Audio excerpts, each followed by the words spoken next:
இந்த குரு பயிற்சி எப்படி இருக்கும்? ரிஷபம் என்பது அது காலதேவனுக்கு 2ஆம் இடம். பொருளாதாரம் இவ்வளோ நாள் 1 வருஷம் அவர் வீட்ல உட்காந்துருந்தாரு. சுத்தம் பண்ணிட்டு போயிட்டாரு. எல்லாமே நறுசா வலிச்சு எல்லாம் முடிச்சுட்டு போயிட்டாருங்க அப்படின்னு சொல்ற மாரி கஜானா காலியா இருக்குதுங்க.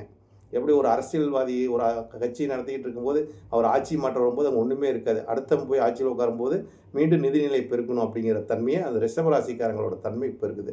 ஏன்னா, அஷ்டமாதிபதி வந்து ராசியில உட்காருவது சிறப்பில்லைங்க. அதனால ரிஷப ராசிக்கு இவ்வளவு நாள் அஷ்டமாதிபதி வரக்கூடிய குரு, எதிரியா இருக்கக்கூடிய குரு, பகையாளியான குரு தன் வீட்ட போய் இருந்தார் இன்ன வரைக்கும். அப்போ ரிஷப ராசிக்காரங்களுக்கு பொருளாதார நிலையா ஒரு சரிவையும், ஒரு பொருளாதார நிலை இழப்பையும் குடுத்துட்டு இருந்துச்சு. அதுலேருந்து இனிமே உங்களுக்கு நல்லதை செய்ய போகுது. ஏன்னா அஷ்டமாதிபதி விலகிட்டார்.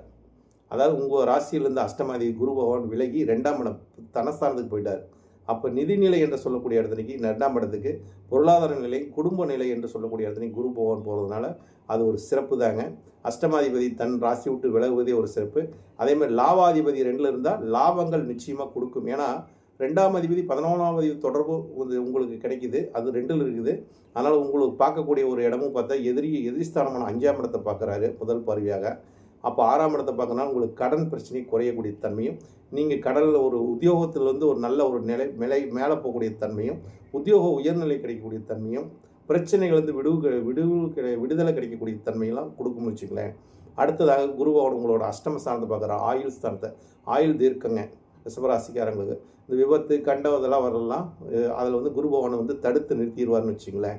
அப்போ ரிஷபராசிக்காரங்களுக்கு இந்த குரு பயிற்சினால் நன்மையை அளிக்குது. அதே மாதிரி தொழில் ஸ்தானத்தை பார்க்குறாரு. தொழில், உத்தியோகம் இந்த காலகட்டம் உங்களுக்கு சிறப்பாக இருக்குங்க. எல்லா அளவும் சந்தேகம் இல்லை. இந்த குருவோட நிலைப்பாடு உங்களுக்கு நன்மையே செய்யும். அடுத்தது மிதுன ராசிக்காரங்களுக்கு குரு பயிற்சி எப்படி இருக்கும்? தன் ஸ்தானத்தில் வந்து குரு உட்காந்துட்டார் நிச்சயமா. பாதகாதிபதி குரு வந்து மிதுன ராசிக்காரங்களுக்கு குரு பாதகாதிபதிங்க.